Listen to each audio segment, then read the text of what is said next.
Hai, Assalamualaikum warahmatullahi wabarakatuh.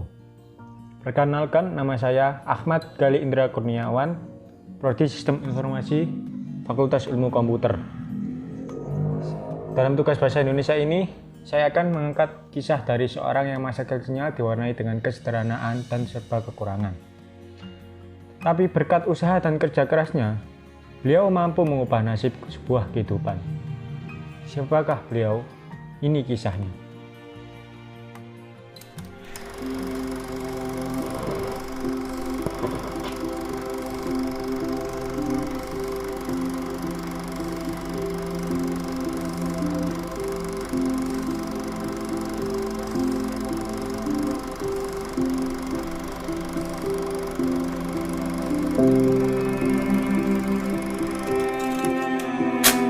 Rasanya di dalam sejarah ini yang pahit kita itu 1976 kita terjadi kebakaran di Pasar Arjuna. Boleh dikatakan dari modal kita ini 80%, 90% ini lenyap pada suatu kecelakaan api kebakaran.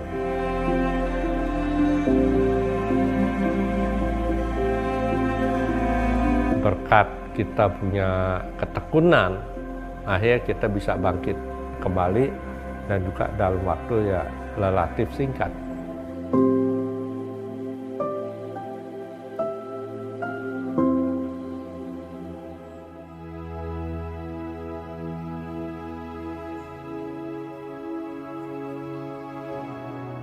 Ya, saya ingat pada tahun 89 sebelum Bapak Putra Sampurna mengajak saya join dengan beliau, saya cuma dinanya, mau nggak kamu bergabung sama saya?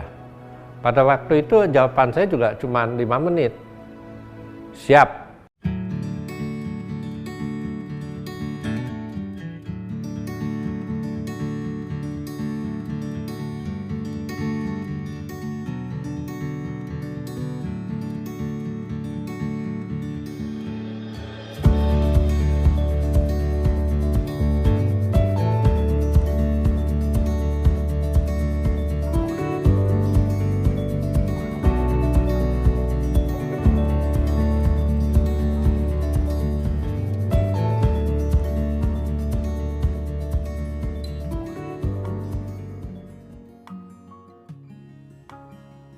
Ya, beliau adalah Bapak Djoko Susanto, seorang pengusaha besar asal Indonesia pemilik grup Alfamart, yaitu bisnis retail dengan konsep minimart yang keberadaannya sudah menjamur di seluruh kota dan pelosok negeri.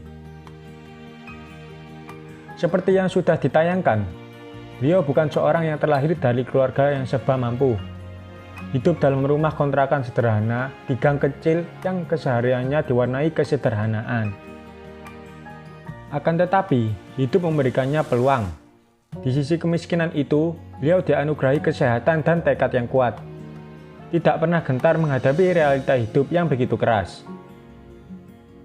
Dari seorang anak yang menjaga warung pasar yang kumuh dan becek hingga putus sekolah, beliau melangkah menjadi penjaga toko kelontong dan akhirnya menjadi pemilik toko kelontong.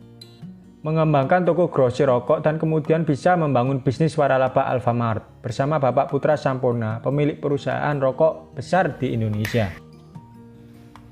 Dengan prinsip kerja keras, tajamkan intuisi dan fokus, beliau mampu membuktikan bahwa sebenarnya kita bisa meraih semua yang kita impikan jika ada tekad dan kemauan. Bapak Djoko memiliki cita-cita bahwa jika memiliki uang maka beliau akan membangun sekolahan. Kini, cita-cita itu bisa terwujud dengan mendirikan sebuah sekolah dan universitas.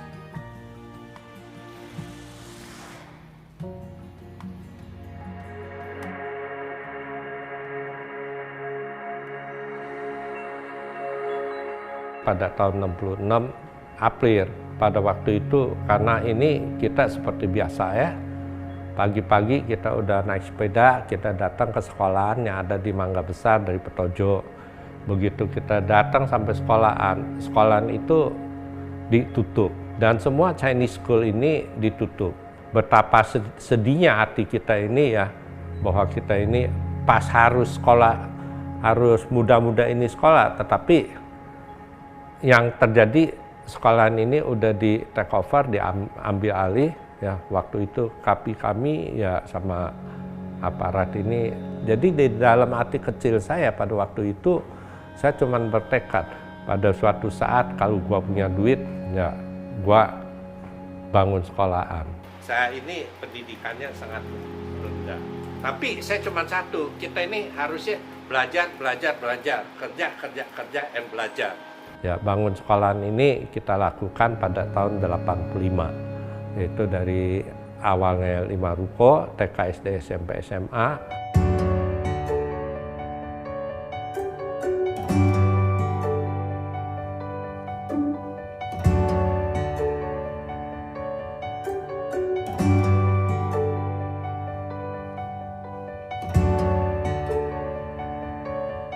Suatu kebahagiaan yang tanpa bisa dibeli dengan uang. Waktu kita melihat itu student kita, mahasiswa kita ini di wisuda, ya, saya berasa itu terharu. Jadi walaupun gua SMP, lulusan SMP, tapi kita masih bisa mendidik anak-anak S1, S2 gitu melalui pendidikan. Jadi India komitmen dan juga kebanggaan. Ya, kita ini bercimplung ke pendidikan, yaitu memang cita-cita saya waktu umur 16 tahun.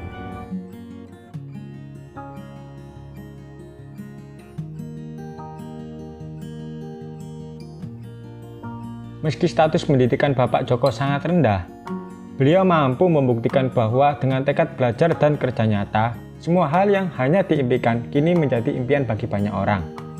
Itulah cerita singkat kesuksesan Bapak Joko Susanto yang dapat saya simpulkan. Semoga tugas ini bermanfaat dan menggerakkan kita menjadi seorang yang berhasil menggapai impian. Terima kasih untuk Ibu Dr. Asrumi M. Hum selaku dosen Bahasa Indonesia 11. Semoga sehat selalu dan selamat menunaikan ibadah puasa. Kurang lebihnya saya mohon maaf yang sebesar-besarnya. Wassalamualaikum warahmatullahi wabarakatuh.